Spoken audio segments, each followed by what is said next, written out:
Mes chers compatriotes, à l'occasion de mon adresse au peuple nigérien en date du 22 mars 2021, je m'étais longuement appesanti sur les raisons qui fondent ma victoire à l'issue du scrutin présidentiel du 21 février 2021. J'insistais particulièrement sur les graves dysfonctionnements et la partialité manifeste et coupable dont a fait preuve la Cour constitutionnelle. Il s'agit notamment de la violation flagrante des dispositions des articles 105 à 111 du Code électoral, du refus de conduire jusqu'à son terme l'instruction de notre dossier de recours conformément aux dispositions des articles 44 et suivants de la loi 2012-35 du 19 juin 2012 déterminant l'organisation, le fonctionnement et la procédure à suivre devant la Cour constitutionnelle. Rappelons qu'en dépit de la protestation de nos délégués, la CENI avait proclamé des résultats globaux provisoires frauduleux.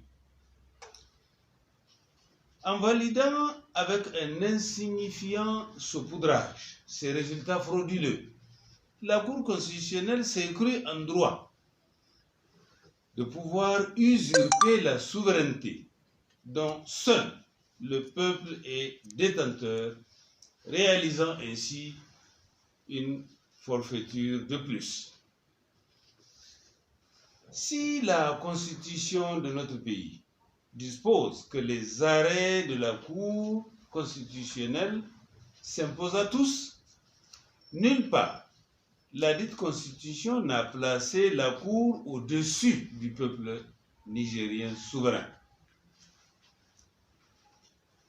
Pour exiger le respect scrupuleux des vrais résultats sortis des urnes, résultats consacrant la victoire du changement, j'ai lancé le 22 mars 2021 un appel à la mobilisation de tous les Nigériens.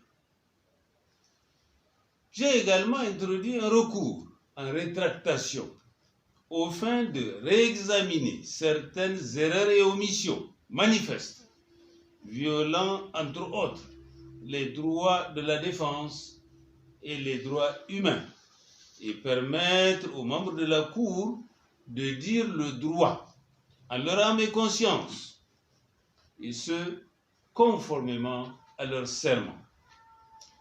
Nigériens, Nigériennes, mes chers compatriotes, pour appuyer ces initiatives, le Conseil des leaders regroupant la coalition pour une alternance politique, CAP 2021, l'Alliance des candidats pour le changement, ACC, le Front républicain pour le changement, FRC, et alliés, réunis le dimanche 28 mars 2021 en session extraordinaire, a réaffirmé sa détermination à défendre la victoire du changement et à rester aux côtés du peuple nigérien souverain pour contrecarrer le hold-up programmé contre les suffrages de nos compatriotes.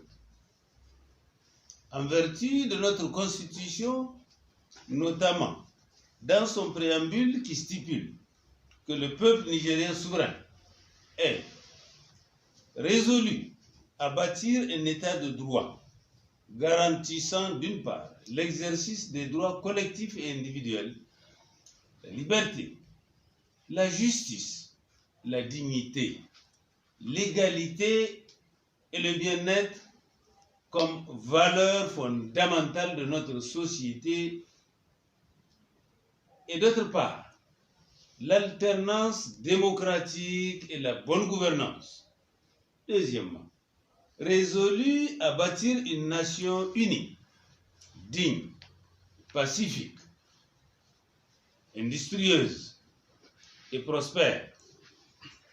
Troisièmement, proclame son attachement aux instruments juridiques régionaux et internationaux de protection et de promotion des droits humains, tels que signés et ratifiés par le Niger. 4. Réaffirme son opposition absolue à tout régime fondé sur la dictature, l'arbitraire, la concussion, le régionalisme, l'ethnocentrisme, le népotisme, le pouvoir personnel et le culte de la personnalité. Je demande à toutes les structures de la CAP 2021, de l'ACC, du FRC et alliés, à tous les citoyens nigériens épris de paix et de justice, d'organiser des marches citoyennes pacifiques sur toute l'étendue du territoire de la République à partir du mardi 30 mars 2021.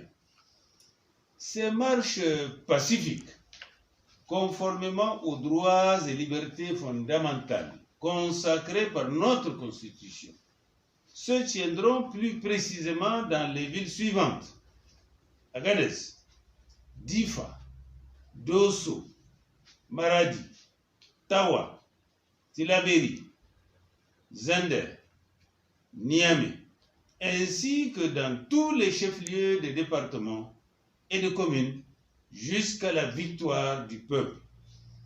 Ces manifestations seront poursuivies sans arrêt jusqu'à, premièrement, la reconnaissance des vrais résultats sortis des urnes consacrant la victoire du changement et l'alternance politique pacifique de notre pays. Deuxièmement, la libération sans condition de tous les prisonniers politiques arbitrairement détenus et particulièrement celle de l'autorité morale du Modern FA Lumana Africa, M. Hama Amadou, du général à la retraite, Moumouni Bouraïma, de M.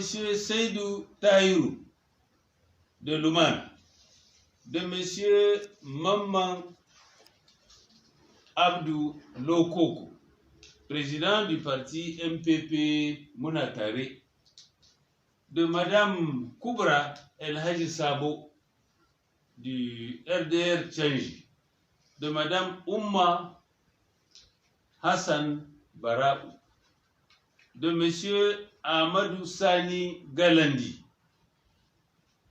du RDR Tchangi, de M. Maman Tahir Lawali, du RDR Tchangi, de M. Mustafa Issouf et de tous les autres Nigériens, plusieurs centaines injustement détenus pour avoir tout simplement exercé un droit constitutionnel.